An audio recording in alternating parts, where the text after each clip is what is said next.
So that's me, as I said, Jo Barlow. I'm the Fraud Protect and Prevent Officer within the Fraud Department. We're actually called the Economic Crime Unit, but it's all one and the same.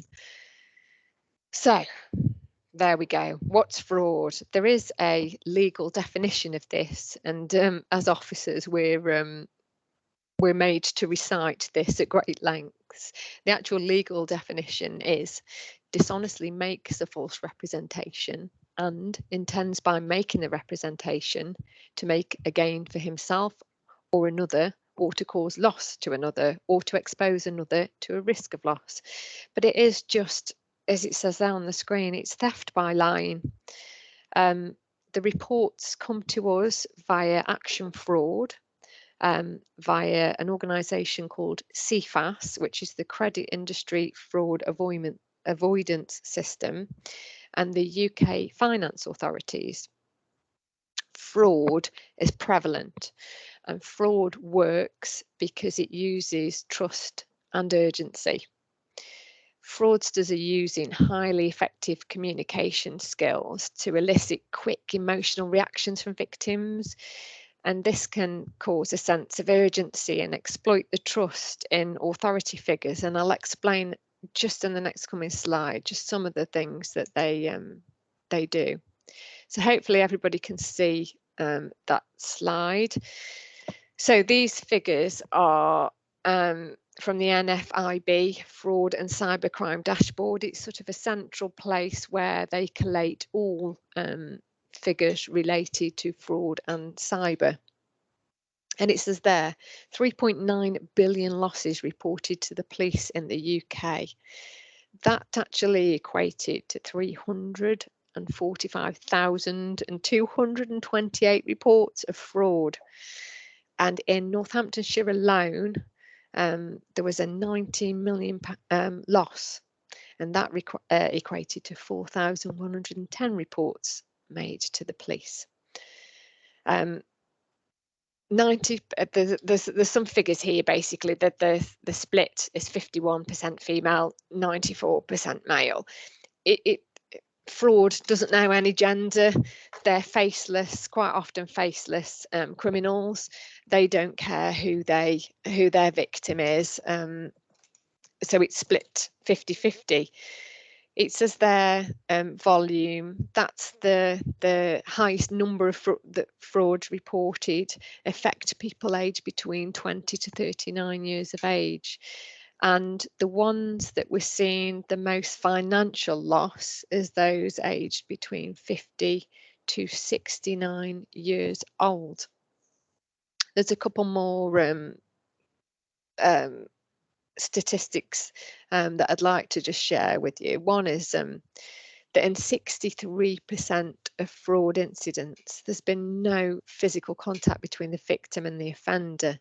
And that's because the most common methods used are online, or email, or telephone. As I say, it's the faceless fraudster, quite often hiding away where they are, and quite often in another country, committing these terrible acts.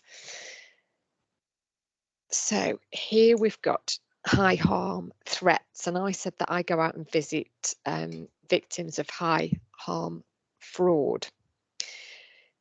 Now, there's so many different frauds that if I was to tell you all about them today, it would take up easy the 2 hours. So what I've done here is listed the most prevalent ones, and I'll explain a little bit more about these. The first two, courier fraud and romance fraud, I'll come back to because I've got a bit more information about those.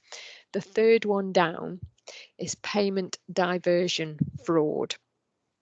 So this basically is any fraud involving falsely creating or diverting payments, and those type of frauds can be fraudsters creating bogus customer records and bank accounts so that false payments can be generated through those accounts. It can be things like intercepting and altering payee details and amounts on checks and postal orders and attempting to cash them. It could also be creating false payment and financial information to support fraudulent claims for benefits. Also processing false claims by accomplices for benefiting for grants or repayments, and also self-authorising payments to yourself. Next one down is investment fraud. There's many different types of investment fraud, and this normally involves a criminal contacting somebody out of the blue and convincing them to invest in schemes or products that basically they don't exist and they're of no value, they're worthless. And once the criminals have received some type of payment, they cease all contact with the victim. Sometimes investment frauds can go on for quite a prolonged period. There's always this promise that if you invest and sometimes there is a small return, which all adds to the victim feeling that it is a genuine scheme that they're investing in. But so many times they're not. They're run out of offices that are, one of the names that were known as the old-fashioned boiler rooms. And a lot of time, cryptocurrency or digital or virtual currency is the medium that they're using to exchange monies. As I say, how does it work? It's cold calling victims, cold calling either phone calls, but normally social media platforms, advertising get rich quick investments in mining or trading in cryptocurrencies. As I say, the fraudster will convince the victims to sign up to this scheme that they're running, and in cryptocurrency investment websites. And during the fraud, they also part with some personal information such as credit card details. Quite often they'll ask them to photograph their driving licenses and to share those with them, and also to open a trading account. The victim then makes sort of initial minimum deposit, after which the fraudster contacts them and persuades them to invest again in order to achieve greater profit. Or, as I say, sometimes it is that they do receive some smaller reward. I've put in some cases victims have realised that they've been defrauded, but only after the website's been deactivated and suspects can no longer be contacted. So, as I say, these can go on for quite a bit of time, and sometimes we don't hear about the initial investment fraud. It's the next part, so the next one down, the fraud, loss, recovery fraud. It's sometimes at that point when we're notified that there's been an investment fraud. So the fraud and loss recovery fraud, this is where the victims have already invested in an initial fraud, and they're contacted by somebody, again a criminal, posing to be either a private company, the government, the police, or law agency really, stating that they'll be able to recover their lost monies for them, but for a fee. This seems quite unbelievable, but the lengths that they go to in these frauds, and obviously because during the investment fraud some information has been gleaned from the fraudsters, and quite often victims have given away information about themselves that sometimes they forget they've done.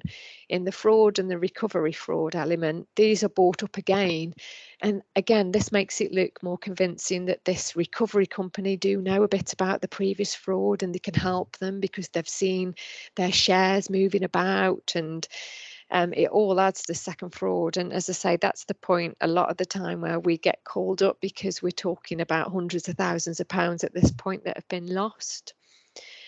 Remote access fraud.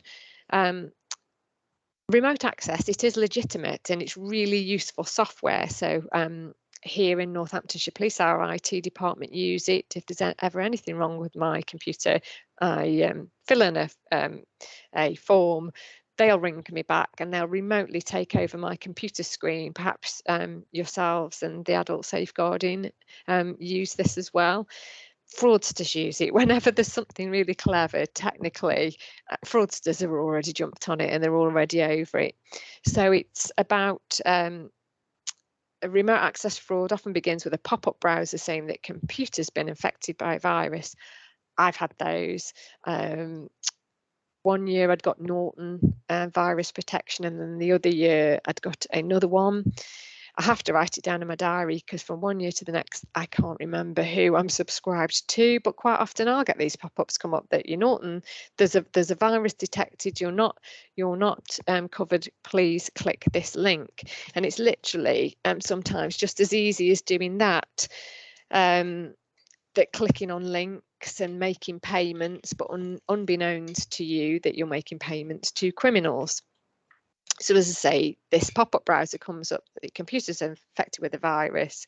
Sometimes it can be a call from somebody from the bank saying they need to connect to your computer to cancel a fraudulent transaction on your account.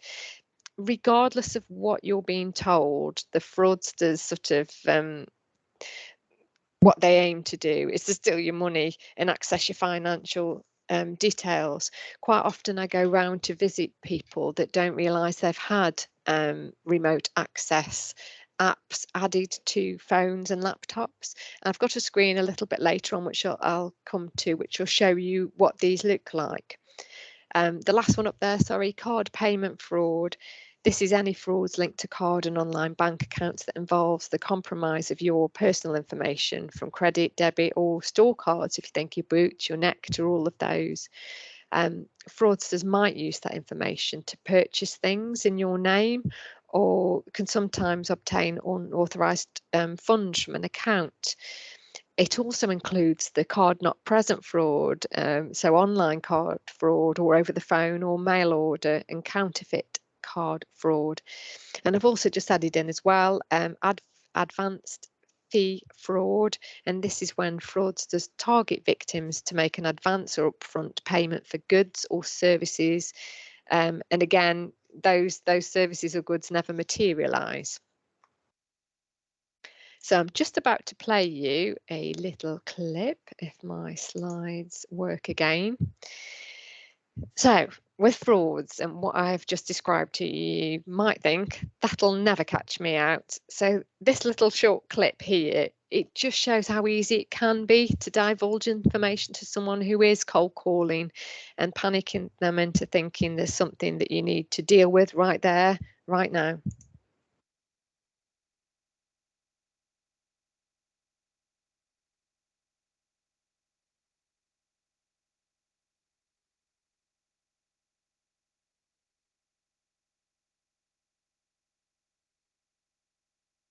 I don't think we're getting audio, Joe.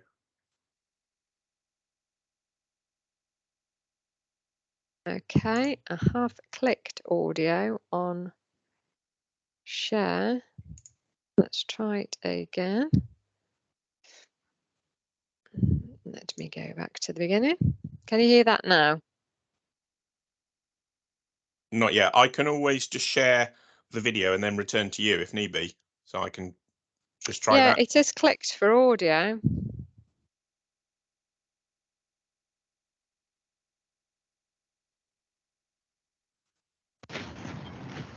Is there still no audio? I've just taken over control of it so everyone can hear the audio now, I think.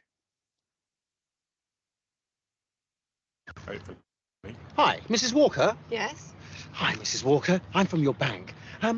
It seems there's been some unusual activity in your account. Really? Don't you worry about it, Mrs. Walker. We'll soon sort that out for you. Before we continue, I just want to go through some security questions with you. Oh, yes, of course. Okay, can you please tell me your password? Normally you only ask for 2 digits. But due to the nature of the circumstances, I'm afraid we're going to have to go with a slightly higher security clearance. Oh, yes, of course, sorry. 723-327. What I'm going to do is I'm just going to put you on hold for a little moment, and we'll get this all sorted out for you. Is that okay? Oh, yes, it's fine.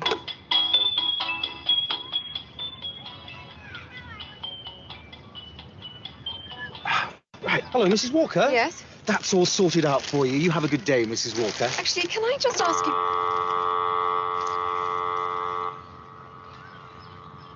You wouldn't give your information to a stranger. Don't do it over the phone. For advice and guidance on keeping your details safe, visit actionfraud.police.uk. Thank you, David, for sharing that. Okay. Do you want to take ownership, or I can go through the slides for you if you want? No, I think you need to take ownership for your slides if you want to do that. Okay. Can everybody see the Northamptonshire Police logo? No.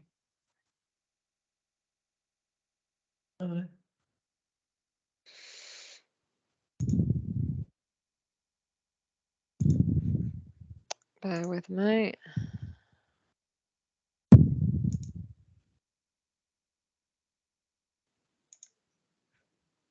Can people see that now? Yeah.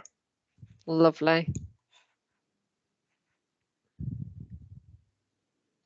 So let me just get to the right place as well so that we're on the right slide. I might have 2 PowerPoint presentations up, just bear with me.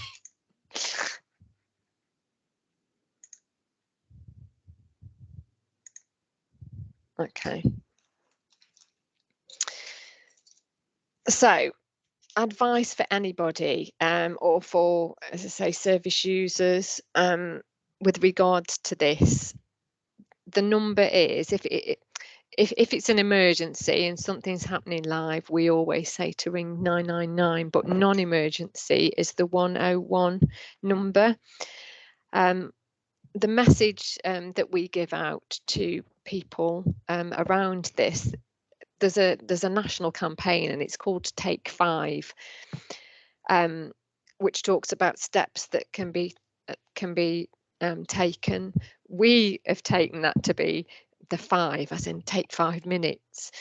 If you know somebody or you're trying to support somebody that's taking calls like this, we always say, if ever this was to happen again, to just put the phone down. You're quite safe to do that and quite within your rights to do that. Is just put the phone down and take 5. It gives enough time for the fraudsters to disconnect the call to the person that they've rang, but it also allows that little bit of breathing space to think, is this right? Could this be the bank? Is that really the police that are after me?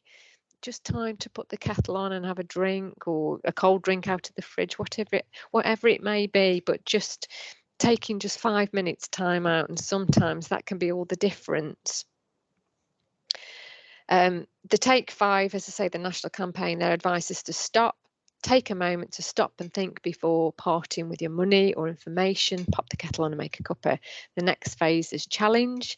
Could it be fake? Is it okay to reject, refuse, or ignore any requests?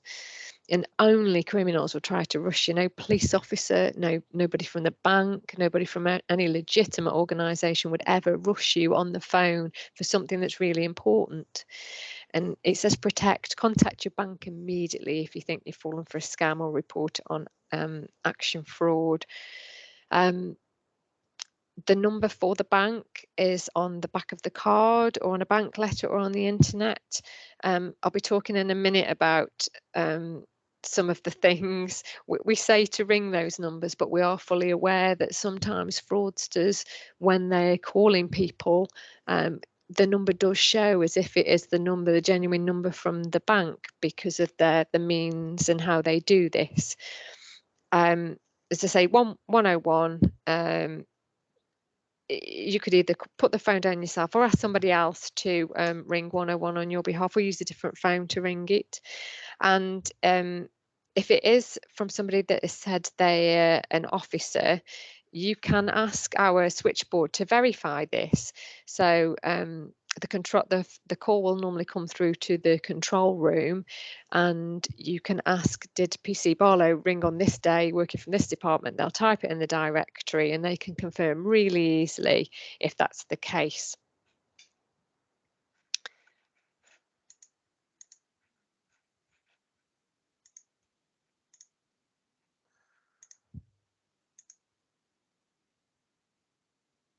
Just playing catch up.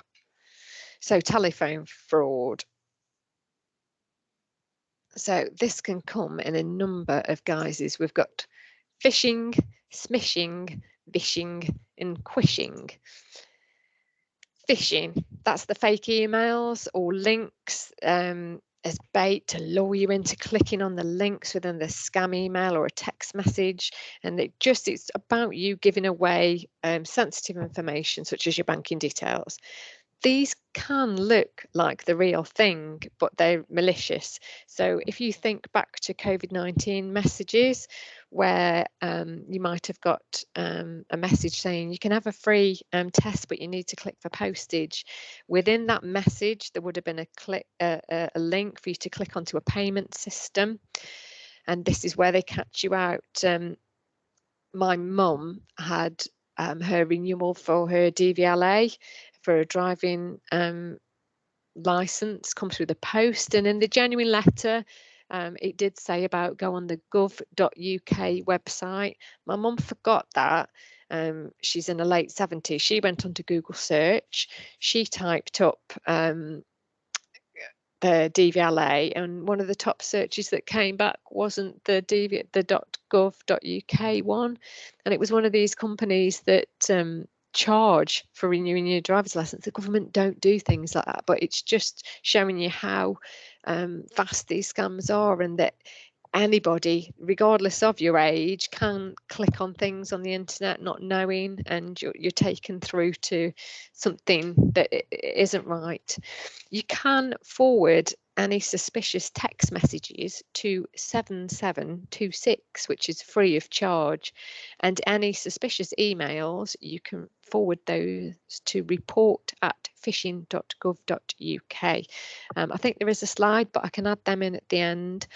Smishing, the next one down, that's fraudsters using mobile phone text messages or messaging app like WhatsApp. The one that did the rounds but is still doing the rounds because we had a job come in just this week with it is the "Mum, I've lost my mobile phone." And it starts off quite innocently, and for every 100,000 of these messages that go out to people, there will be some people whose son or daughter aren't with them at the moment. They're not sure if that is their son or daughter, so they start to converse with the fraudster. The fraudster will pose as the son and daughter and saying, "Oh, Mum, I'm just with my mate. This is my mate's number. Thank you so much. I'm wondering, I need some credit to start up another phone account. Could you transfer some money to this? This is my mate's account." And it all seems so plausible, but it isn't. It's a fraudster at the end of it. Vishing, that's fraudsters using voice calls and voicemails to obtain sensitive information. Again, common ones pretending to be from the bank, local government, water companies, electricity or gas providers, or even mobile phone operators. And it's again attempting to take money and obtain personal details. And I've put down here, they might even ask you to download the software, which I'll show you in a minute, the screens. And quishing is the good old QR codes, and there on the screen is the QR code for action fraud. As I say, with any frauds, but especially telephone frauds, there's always this element of trust. The person that you're speaking to, or the text or the email, appears to be quite official looking, and there's always this urgency that you've got to do something or respond to this request right now to avert some kind of health or financial disaster, and it panics people into responding to it. This means that there's less time for you to think and to do some research or to ring through to family or friends just to check up. There's the good old government one. And yeah, this is what my mum did on the Google by just typing in renewing driving license, and the top one that comes up there, best driving UK.online, and it was just one of those companies that was asking for money. My mum unfortunately put her details. The first screen that she clicked on was asking for her details, and then the second page that she clicked on was asking for the banking details, and that's when she stopped because she was like, I think I've done something that I shouldn't have done here, and she stopped doing it. But now she shared some of the details, unfortunately, out with the criminals out there. And this is just an example of the smishing, the WhatsApp and the email. And there, just on the right-hand side, is the mum. I've changed from provider. This is my new number. Can you delete my old number? And you know, that's a genuine WhatsApp message by a fraudster. So I said when we saw that page with the different type of frauds, I explain a bit more about them. So courier fraud. It's named courier fraud, but doesn't have to do with couriers as in your Amazon deliveries. And I'll talk you through this one. Again, it's about trust and pressure. Once the trust element's gained, the fraudster then pressurize the person into doing something quickly, causing panic and making them feel like they need to do something. So courier fraud, this is when a fraudster contacts a victim by telephone and pretends to be, we see quite often, somebody pretending to be a police officer, which saddens me because we're there to help people in their hour of need. But fraudsters use this, and again, especially with older people, they're a generation where if they did receive a call and somebody says, "Oh, good morning, I'm PC Barlow ringing from the Economic Crime Unit, Northamptonshire Police," they're quite happy to speak to you and they want to help you. They also pretend to be from the bank and state there's issues with the bank.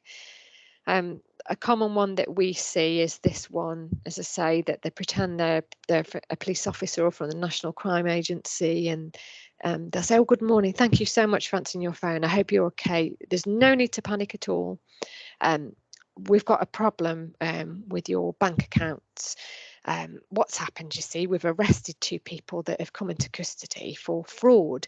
And when we did a search, they'd got bank cards, there was a NatWest, there was a Nationwide, there was a Barclays." Unbeknownst to the victims, they sometimes give out clues that they don't realise they're doing it. So as the fraudsters reaming out all these different banks, sometimes the victims will say, "Oh no, not NatWest," or "Oh yes, I've got what," and the fraudsters sort of start to make notes of this and to use it to make it more plausible as they go through the fraud. So they'll say, "Oh yes, that's right, yes, Nationwide, that's correct, yes, we've got 2 accounts here. One's a savings and one's a current account."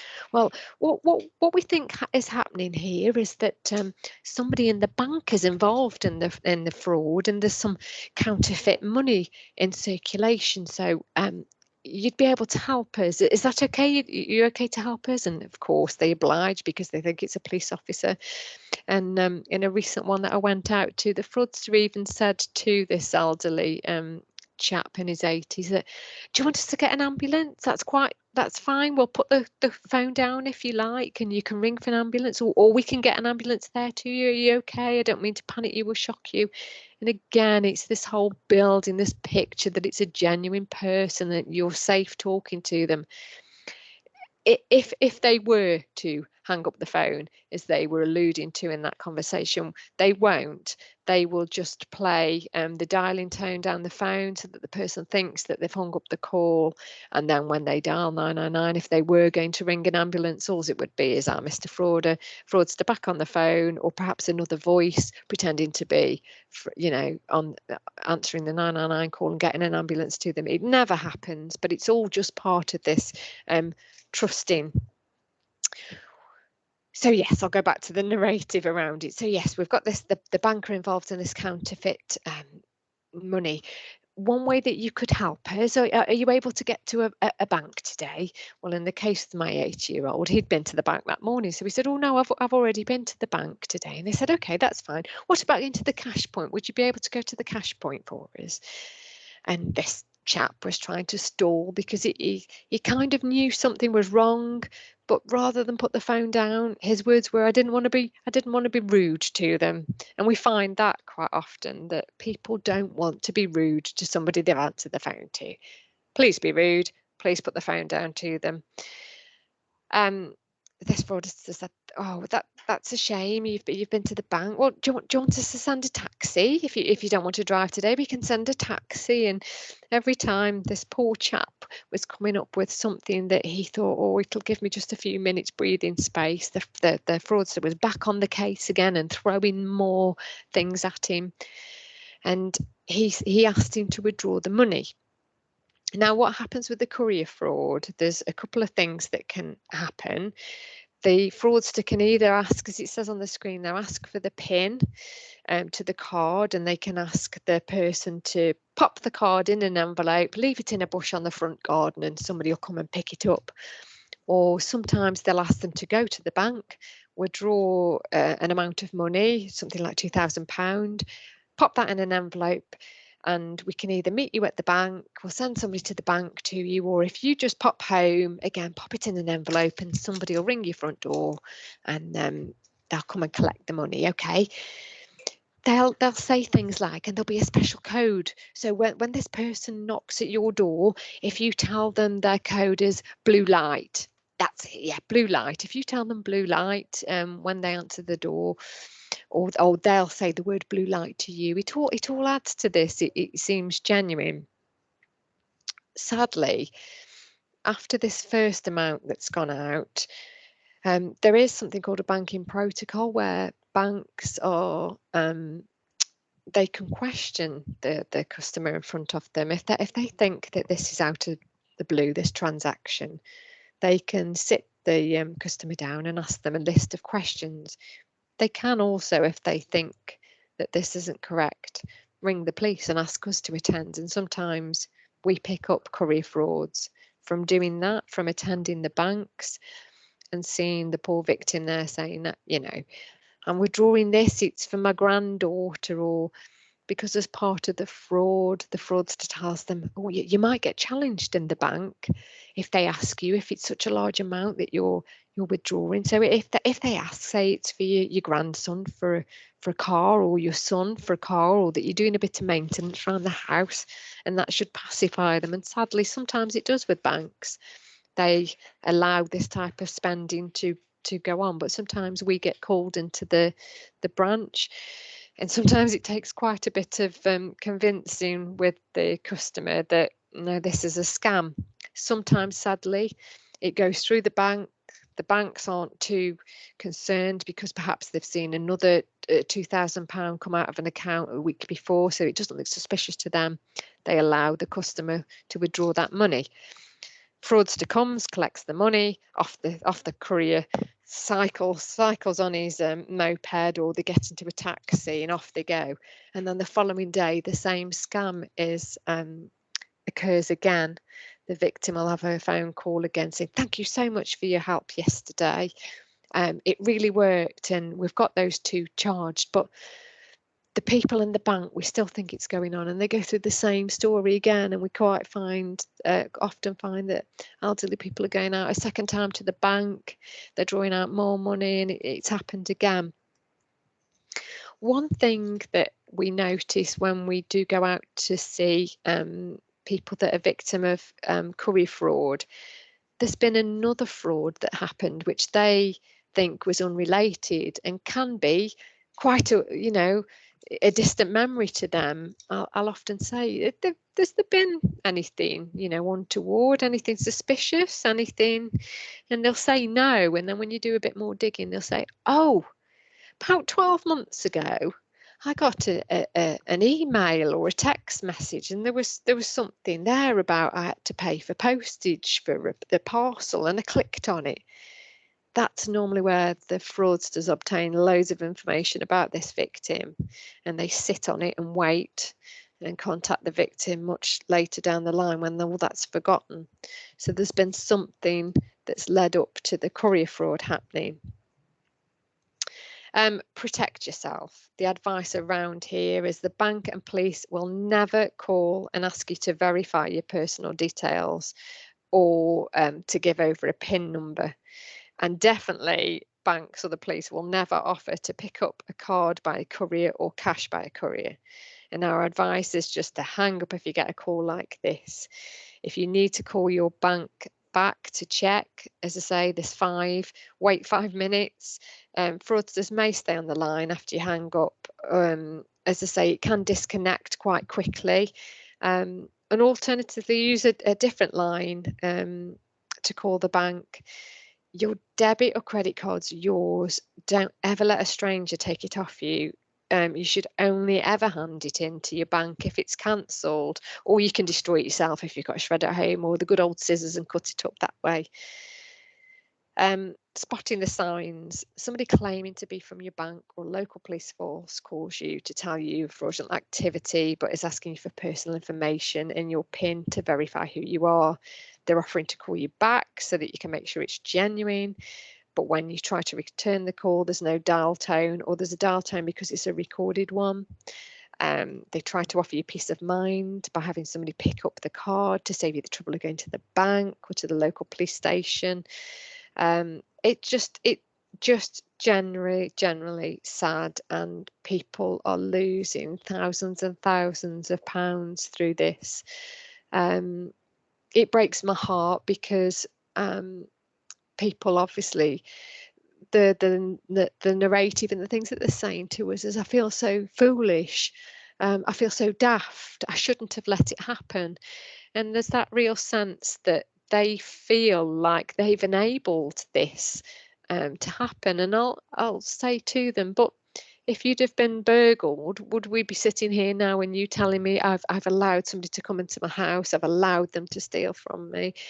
Yet with frauds, there's this whole way that we speak about being a victim of fraud, or I've been silly, I've been daft, and it's not. It's really highly sophisticated frauds that catch people out, and it works and works time and time again, which is why we're so busy in our department and why my visits, I tend to go out to see 2 or 3 victims a day, just doing some protect advice because they fell victim of one of these types of frauds.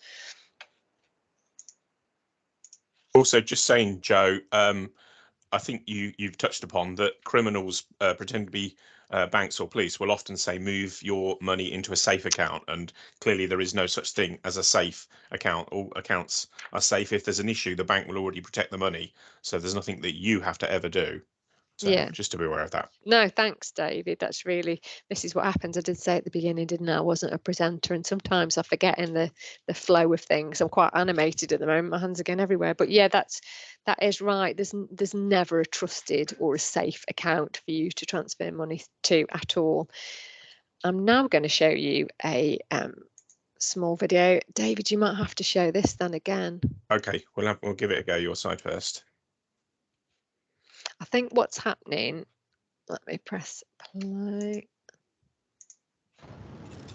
Yeah, we have sound. Excellent. Lovely. Oh, hi, can I help? Hot chocolate. What's the name? Joelle. What was the name? Alex. Alex. There you go, Johnny.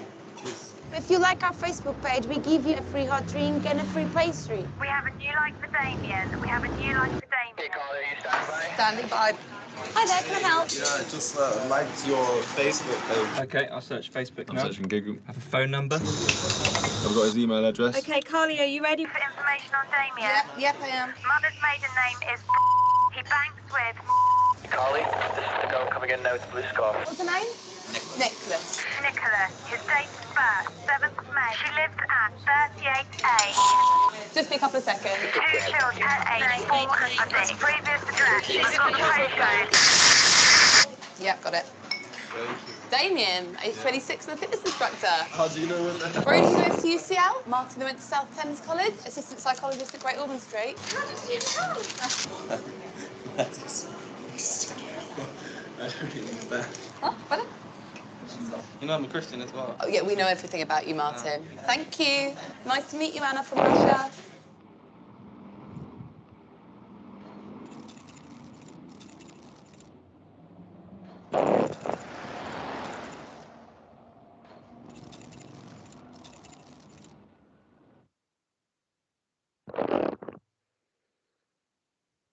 So basically, that video is just making you aware of things like social media and just the lengths that suspects will go to obtain information about you.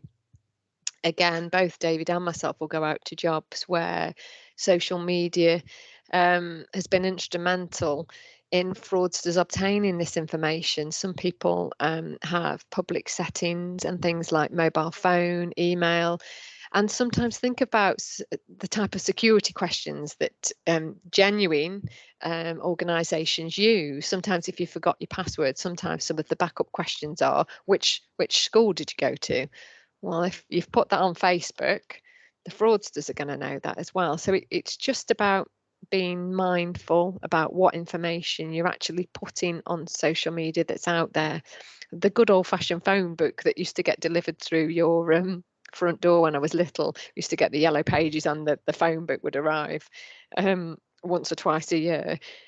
That is now all online, so a lot of people targeted because they haven't set preferential servicing and their details, their address, and then obviously the fraudsters just go on Google Maps, have a look at your address. And again, with that courier fraud, they often describe the house to the elderly person, and again, it's that sort of belief that this must be genuine because they know a bit about me, and it's just what they're searching on the internet.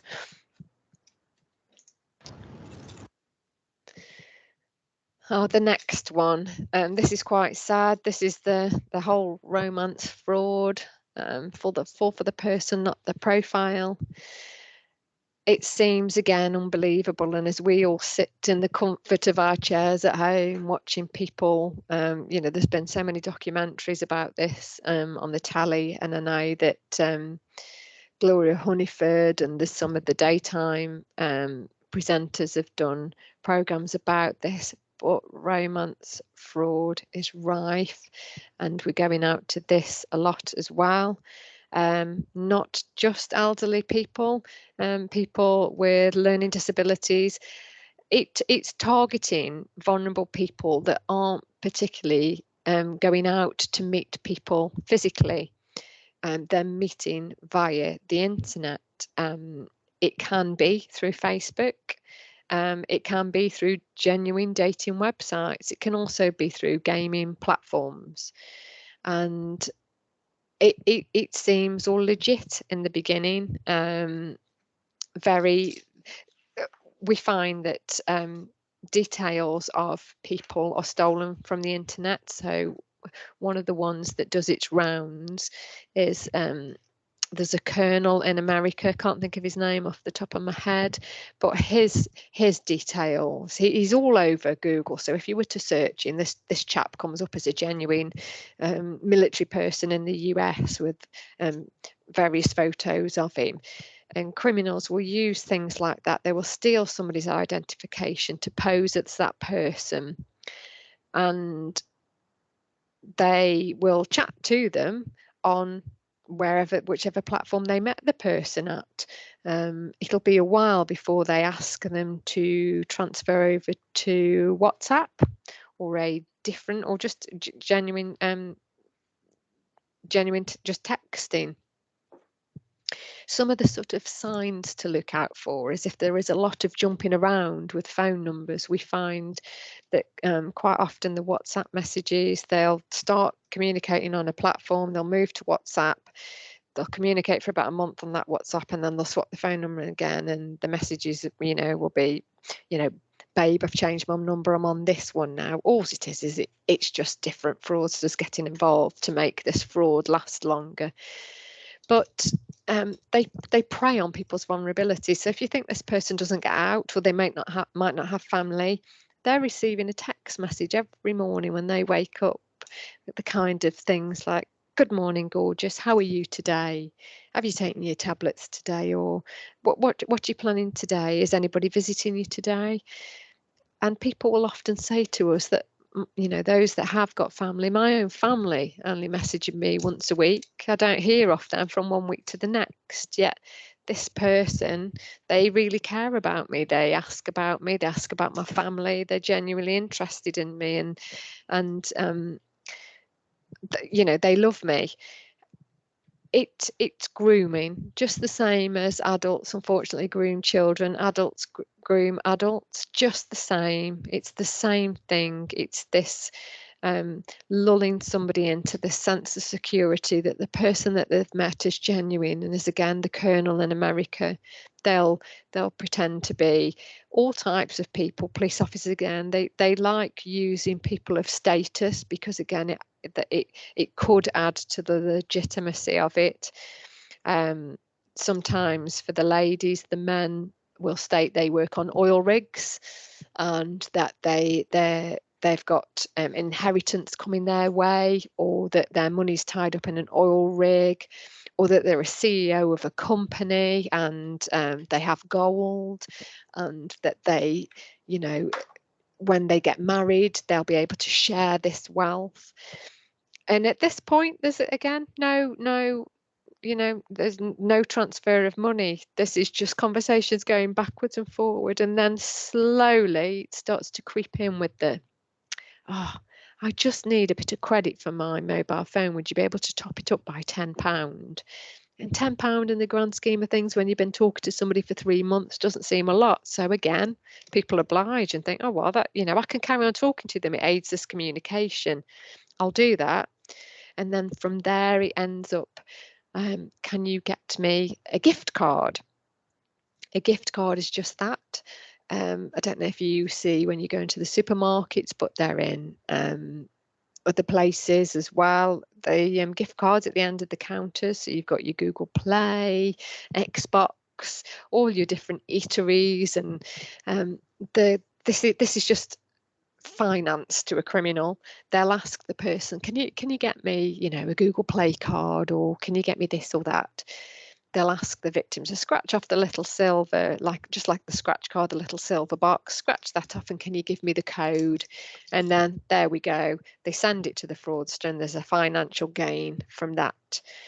And then from the gift cards, once the gift cards have been working for a while, they'll then move on to sending money to bank accounts, and this is where it jumps up to a lot of money. But by this time, the person's probably invested 12 months of their life with them.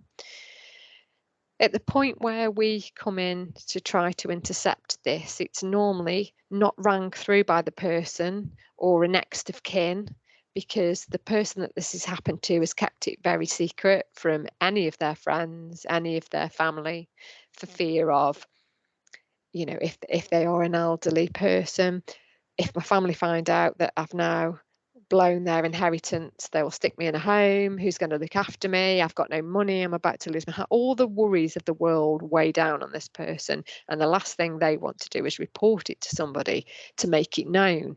They hope that it will go away, because the fraudster will keep promising to repay them, and this financial, you know, this money that they're going to come into, this gain will come their way, and they'll repay them back, and it just never materializes. So we are normally informed by banks. Banks will say that they're called SAR reports, suspicious activity reports, but they're duty bound to alert us where they think that there's criminality happening in bank accounts.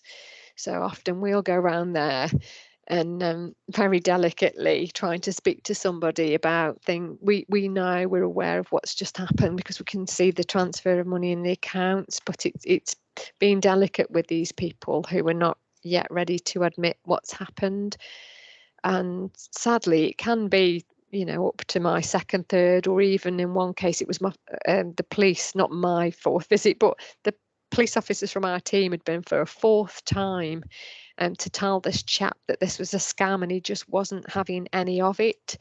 At the point that he'd decided he'd done his own, so you can check people's photographs on a Google search, a reverse search, and he'd done all that, and it came back to this person, but this person had their identity stolen. So yes, he kept reverse searching and doing a bit of research about it, and he was adamant it was correct. And this lady was coming into London Airport, and I said, but London Airport doesn't exist, it's Gatwick or Heathrow. And I said, you know, have you got any texts off them that show you their flight ticket? So he went, scrolled through the messages and said, yes, it's here, and it said London, and there was a little flight number on it. So I said, have you tried putting that in a search? So I put it in the search, and I said, it doesn't exist. That isn't a United American Airline flight at all. And then there was a passport, that their alleged passport, and again we could tell that it had been doctored and some of the digits were wrong at the bottom, but to somebody unsuspecting or with their tinted glasses on, that didn't want to see that this wasn't what it was just missed. You know, I'm not accepting that. I'm sticking with this person. I'm in a genuine relationship with them, and they're coming to meet me today. That chap gave me an address of where he was going to meet this person. And when we put it on just a general Google search, it was a famous person whose business address through Company's House was that address. And it was only at that point where I said, you're about to go and visit David Attenborough. That's where his business is registered to, and anybody can look up this address on the internet, that he said, it's a scam, isn't it? And I said, yes.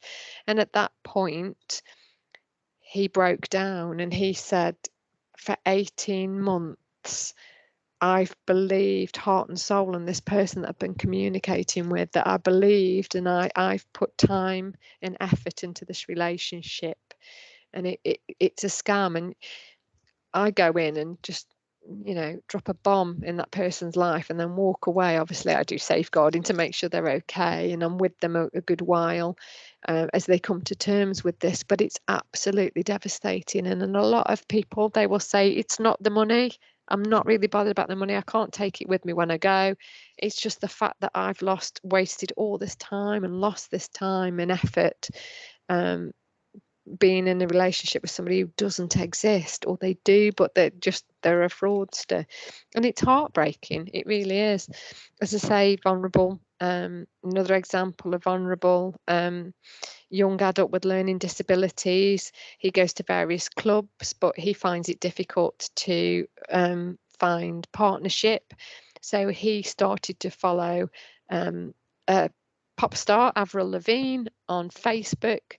Some unscrupulous person had started up an Avril Lavigne fan club. They're unscrupulous because they were a fraudster, and there was only 3 people following it. But he didn't see that. He saw this person that, oh, we can be, you know, it's part of a fan club, and then this person pretended they were Avril Lavigne. And again, he started to buy gift cards. He was really secretive from his the day classes that he was attending. And it was only when they looked at his bank accounts they realised how much money he'd been parting with. But yeah, it's it can happen to anybody. There isn't particularly an age group. It's just somebody that is vulnerable and looking for a loved one. Remote access software. I spoke about this at the beginning as one of the high harm frauds. Remote access software is, as I say, it's the genuine thing that IT professionals remotely connect to devices. These are some of the things when we're looking at victims' phones, we're finding AnyDesk or TeamViewer have been uploaded unbeknownst to the victim. So we make sure that they're all cleared off and that they're safe. But it's what, if you were to download that, everything that you have on our little handheld devices, our mobile phones, it's got everything, hasn't it? It's got your Facebook, Instagram, WhatsApp, Zoom, Barclay Garden, National Lottery, you know, a whole host of things that you've got, Amazon, O2, whoever you're with, eBay. Fraudsters can just go in all them accounts and it causes havoc. And as it says there, 57 million lost to remote access access tool scams in 2021. Dreadful. Oh, I've skipped a slide there.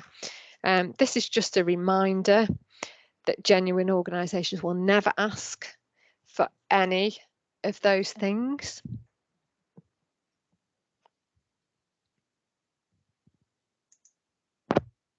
Doorstep crime, this still goes on as well, sadly. We're looking to do a week of action, hopefully in September around this, because there's certain areas of Northampton that are just being targeted, targeting again. This one's elderly people. They are a generation that used to answer the door to people selling things. I know where I live on a new estate, and in an evening we have various energy providers coming and knocking at the door. I know where all my energy providers are, and I can Google that and I can look for it, and if I want to change provider I will. Older people that are not on the internet, it's the trouble of getting somebody to do it for you. So somebody knocking at the door pretending to be somebody that they're not, can fall for these scams. There's just a couple more slides there. Again, never accept work from anyone who offers it over the phone. Age.uk offer a list of trusted tradespeople on there. Never go to the bank with a tradesperson or give them your account details, and never let anyone into your property unless you know them. Just over 2 weeks ago now, a gentleman answered his front door to a chap saying that he'd been to the property before, and he was just going to come and check, and the chap couldn't remember if he had or hadn't. So he said, that's fine, opened the side gate. The fraudster went up onto the roof, came back down, showed him pictures and said, oh look, you've got a leak on your roof, it's going to need repairing, it's £1,500, but I tell you what, we can do it for 1,400. This chap thought, that sounds reasonable, I don't know if there's a leak or not. Yeah, okay, we'll go ahead with that. The fraudster said, can you get me the money today? No, I have a limit on my bank account, I can't. And he said, well, I'll tell you what, shall we just try? He made the victim get into his car. He followed him to Morrison's on the Kettering Road. From the Kettering Road, because he couldn't withdraw the money, he followed him to his bank at Western Fayval and waited for him to withdraw the £1,400. My victim handed it over to the suspect on the car park, and the suspect never returned. We work alongside trading standards with jobs like this. Absolutely heartbreaking. Luckily for us, the neighbour across the way had got CCTV footage, and we can see the criminal go up onto the roof with a bucket of water, pull off roof tiles, tip the bucket of water over the top and put the roof tiles back, and then take the photographs. Rogue trader jobs are really difficult to prove the criminality aspect, because we have to prove beyond all reasonable doubt that a crime has occurred.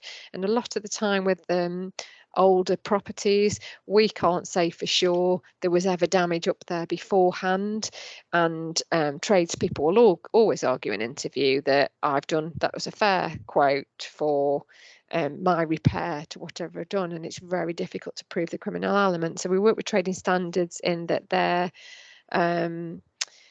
thresholds lower than a criminal responsibility, and there's sort of two ways to tackle this, and they look to go after them instead. But in this case with this chap, we've got that footage, so hopefully we will be able to prosecute him criminally.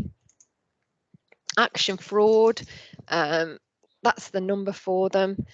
I said earlier about you could send fraudulent text to 7726 and emails report@phishing.gov.uk.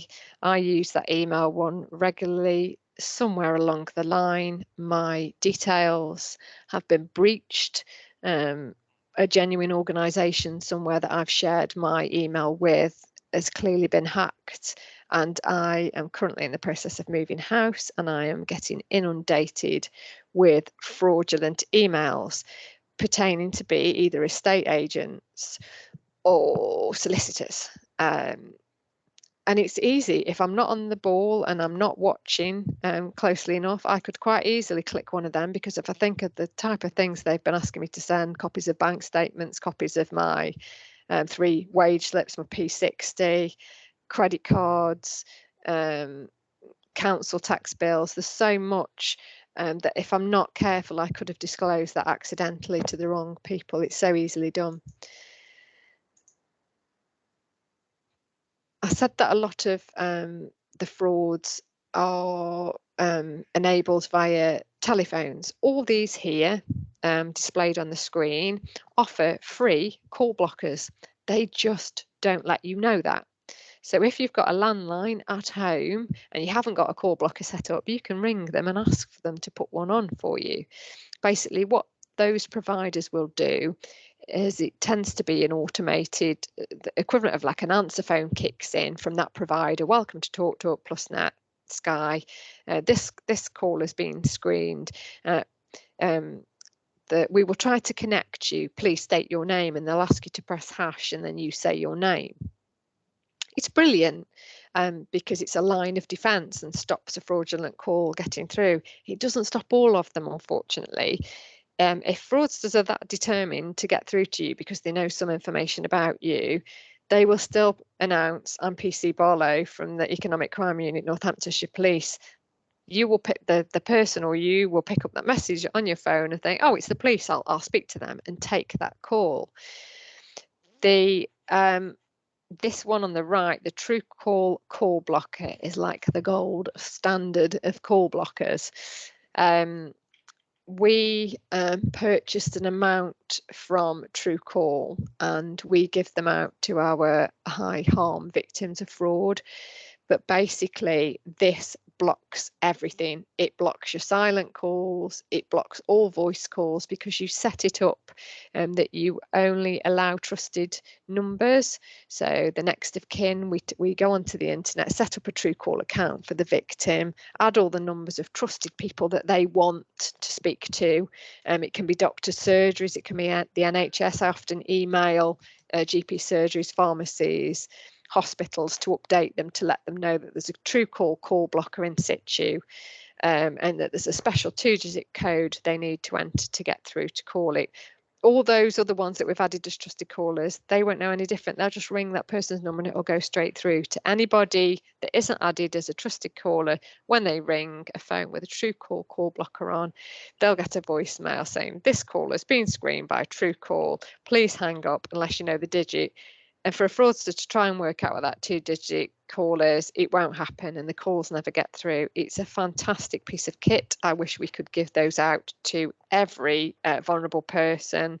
We can't. They're about, I think, £109 to buy. If you have an elderly relative that you think would benefit from them. My mum's currently got Sky, which is working to a certain extent, but I think this might be, the Truecaller call blocker might be my next purchase for mum, just to keep her safe in a home. Having been out to people that receive a lot of nuisance calls and been fallen foul to a fraud that was telephone enabled, they jump out of the skin where the landline rings, and it's just such peace of mind that when their phone rings, they know it's going to be a trusted person. Last couple of slides, that's me. That's our group email. I say group, there's just me for in the Fraud Protect department, but it's a group email, and that the supervisors can access that, so that there's constant cover. I do work shifts. I work a mixture of days and weekends, some half late. So if somebody was to email, somebody will get back within 48 hours. There's also a Cyber Protect, a similar group email there, and that's a link to Action Fraud. There's some additional useful contacts there. The one for Northamptonshire Police, the Take 5, the initiative, and various other ones. Little Book of Big Scams.